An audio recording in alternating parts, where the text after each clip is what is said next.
అధికారంలోకి వచ్చి 6 మాసాలు పూర్తయింది.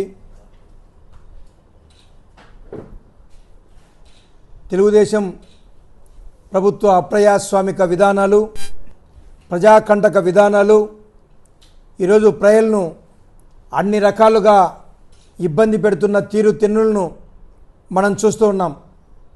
జగన్మోహన్ రెడ్డి గారి సమున్నత నాయకత్వంలో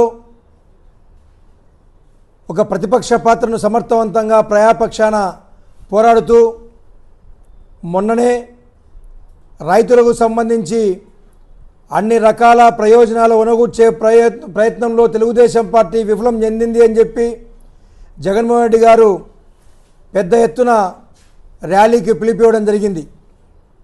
మరి అటువంటి ప్రయత్నంలో భాగంగా రాష్ట్ర వ్యాప్తంగా అన్ని జిల్లా కేంద్రాలలో పెద్ద ఎత్తున ఈ ర్యాలీ విజయవంతం కావడం ద్వారా స్పష్టంగా అర్థమవుతోంది, జగన్మోహన్ రెడ్డి ఏదైతే తన ప్రజా పోరు యాత్రను ఎంచుకున్నాడో, పోరు బాటను ఎంచుకున్నాడో అది విజయవంతమైంది.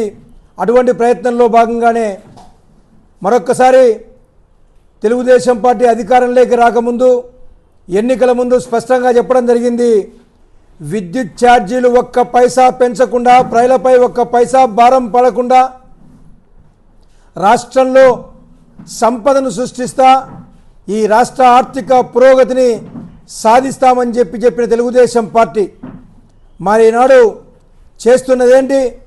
అధికారంలోకి వచ్చిన తర్వాత ప్రజలకు సంబంధించిన ఏదైతే సిక్స్ ప్యాక్ అని చెప్పడం జరిగిందో ఆ ప్యాకేజీ, ఆ ప్యాక్ ఏమైందో అర్థం కావడం లేదు. ఈరోజు ప్రజలకు సంబంధించి దాదాపుగా 15,490 కోట్ల రూపాయలు భారాన్ని మోపుతున్న చంద్రబాబు నాయుడు కూటమి ప్రభుత్వ తీరుతెన్నులు మనం చూస్తూ ఉన్నాం. ఈరోజు సంపద సృష్టిస్తామని చెప్పిన చంద్రబాబు నాయుడు ప్రజల సంపదను దోచేస్తున్న తీరుతెన్నులు వ్యవహారాల మీద జగన్మోహన్ రెడ్డి గారు ఈరోజు ప్రతి నియోజకవర్గ కేంద్రాలలో పెద్ద ఎత్తున ర్యాలీ, ధర్నా లాంటి కార్యక్రమాలు నిర్వహించాలని చెప్పి పిలిపివ్వడం జరిగింది. ఈ సందర్భంగా తక్షణమే తెలుగుదేశం కూటమి ప్రభుత్వం ఏదైతే ప్రజలపై మోపాలని చూస్తున్న ఈ 15,490 కోట్ల భారాన్ని ఉపసంహరించుకోవాలి, లేకపోతే పెద్ద ఎత్తున ప్రజా ఆందోళనకు శ్రీకారం చుడతామని చెప్పి తెలియజేస్తున్నాం వైఎస్ఆర్ కాంగ్రెస్ పార్టీగా. మరి అంతేకాకుండా ఈ 6 సంవత్సరాల తెలుగుదేశం పరిపాలన కాలంలో ప్రజలకు సంబంధించిన ప్రయోజనాలు ఒరగూర్చే కార్యక్రమాలు కాకుండా కేవలం కక్షపూరితంగా వ్యవహరించడం జరుగుతోంది. ఈ ప్రభుత్వం పలానా పథకం అమలు పరచలేదు అంటే వారి మీద కేసు పెడుతున్న వ్యవహారాలను మనం చూస్తూ ఉన్నాం. థర్డ్ డిగ్రీ కూడా వాళ్ళ మీద వ్యవహరిస్తూ మానసికంగా కృంగదీసి ప్రజాస్వామిక విలువలను తుంగలో కొడుతున్న వ్యవహారాలని చూస్తున్నాం తెలుగుదేశం ప్రభుత్వం, కూటమి ప్రభుత్వం. మరి ఈరోజు మేము ప్రజాపక్షాన ఏ రకమైన పోరాటాలకైనా, త్యాగాలకైనా వైఎస్ఆర్ కాంగ్రెస్ పార్టీగా మేము సిద్ధంగా ఉన్నాం.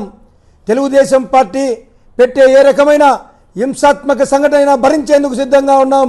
ఎందుకంటే ప్రజలకు మేలు ఒరగూర్చే విషయంలో ఎక్కడ రాజీ కాకుండా ప్రజాపక్షాన మేము పోరాడతామని చెప్పి హెచ్చరిస్తున్నాం తెలుగుదేశం కూటమి ప్రభుత్వాన్ని.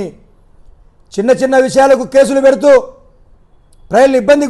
ప్రజలను, ప్రజా సంఘాలను, వైఎస్ఆర్ కాంగ్రెస్ పార్టీ నాయకులను ఇబ్బంది పెట్టడం జరుగుతుంది. సరే, మేము భరిస్తాం. అంతేగాని ప్రజల మీద ఈరోజు మీరు ఎన్నికల ముందు ఇచ్చిన హామీలు ఏమయ్యాయని మేము ప్రశ్నిస్తే మమ్మల్ని నిర్బంధించే ప్రయత్నం చేయడం జరుగుతుంది. నిర్బంధాలకు వెరిసే ప్రశ్నే లేదు. నిర్బంధాలను అధిగమించి ప్రజాపక్షాన పోరాటానికి సిద్ధంగా ఉన్నాం మేము. ఈరోజు అమ్మఒడి ఏమైంది? విద్యా కానుక ఏమైంది? విద్యా దీవెన ఏమైంది? వసతి దీవెన ఏమైంది? రైతులకు సంబంధించిన ఇన్పుట్ సబ్సిడీ లేదు. రైతులు పండించిన పంటకు గిట్టుబాటు ధర లేదు. ఈరోజు చేయూత ఏమైంది? చేదోడు ఏమైంది? ఇలాంటి పథకాలన్నీ కూడా నిర్వీర్యం చేసి ఈ 6 మాసాల కాలంలో ఎక్కడ కూడా ప్రజలకు ఒక్క పైసా మేలు ఒనగూర్చని ప్రభుత్వాన్ని మనం చూస్తున్నాం. ఈ సందర్భంలో 15,490 కోట్ల రూపాయలు ఏదైతే విద్యుత్ ఛార్జీల రూపేణా ప్రభుత్వం మీద మోపాలని ప్రయత్నం చేస్తుందో ఇది ప్రతి ఇంటికి నష్టం చేకూరుతుంది. ప్రతి ఇంటి నుంచి దోపిడీ చేసి ఈరోజు మీరు సంపద సృష్టిస్తారా అని చెప్పి తెలుగుదేశం పార్టీని ప్రశ్నిస్తున్నా. మీరు సంపద సృష్టించాలి అనుకుంటే పరిశ్రమలు తీసుకురావండి, సంపద సృష్టించాలి అనుకుంటే సాగునీటి ప్రాజెక్టులు తీసుకురండి, సంపద సృష్టించాలనుకుంటే ఏదైనా అంతర్జాతీయ సంస్థలను ఈ రాష్ట్రానికి తీసుకురండి. అంతేగాని అలా కాకుండా సంపద సృష్టిస్తామని చెప్పి మాటలు మటుకు మాట్లాడుతూ ప్రజల సంపదను కొల్లగొట్టే రకంగా వ్యవహరిస్తే చూస్తూ ఊరుకునే ప్రశ్న లేదు. ఏ రకమైన త్యాగానికైనా జగన్మోహన్ రెడ్డి గారి సమున్నత నాయకత్వంలో మేము సిద్ధంగా ఉన్నామని చెప్పి తెలుగుదేశం పార్టీని హెచ్చరిస్తున్నాం. ఈ సందర్భంగా అన్ని రకాల ప్రజానికాన్ని, ప్రజా సంఘాలను, అనేక పార్టీలను మేము ఒకటే కోరుతున్నాం. రండి, జగన్మోహన్ రెడ్డి గారు రేపటి రోజు పెద్ద ఎత్తున ర్యాలీలు నిర్వహిస్తే ధర్నా లాంటి కార్యక్రమాలు చేయడం జరుగుతుంది. మీ యొక్క ప్రజా పోరాటంలో, పోరుబాటులో మీరందరూ భాగస్వాములు కండి. ప్రజలకు సంబంధించిన సమస్యల పరిష్కారం కోసం మీరందరూ ముందుండి మన లక్ష్య సాధన కోసం ప్రజలపై భారం మోపకుండా అందరం కూడా చేయి కలుపుదాం. ప్రజలు కూడా పెద్ద సంఖ్యలో పాల్గొని ఈ కార్యక్రమంలో విజయవంతం చేయాలని చెప్పి నేను కోరుకుంటున్నా. పాతూరులోని బ్రహ్మంగారి గుడి నుంచి ర్యాలీ మొదలై Gandhi Bazar 1 town police station మీదుగా అలాగే పాతూరులో ఉన్న పవర్ స్టేషన్ దగ్గర పెద్ద ఎత్తున ధర్నా లాంటి కార్యక్రమాలు, వినతి పత్రం ఇవ్వడం జరుగుతుంది సూపరింటెండెంట్ ఇంజనీర్కు. కాబట్టి మేము ప్రభుత్వాన్ని ఇప్పటినే విన్నవిస్తున్నాం. ప్రజలపై ఏ రకమైన సంక్షేమాన్ని సంక్షోభంలో దొక్కినారు మీరు. మరి అదేవిధంగా ప్రజలకు కొనుగోలే ఏ ఒక్క ప్రయోజనాన్ని కూడా ప్రజలకు అందించలేకపోయారు. రైతుల ప్రయోజనాలు తొంగలు దొక్కారు.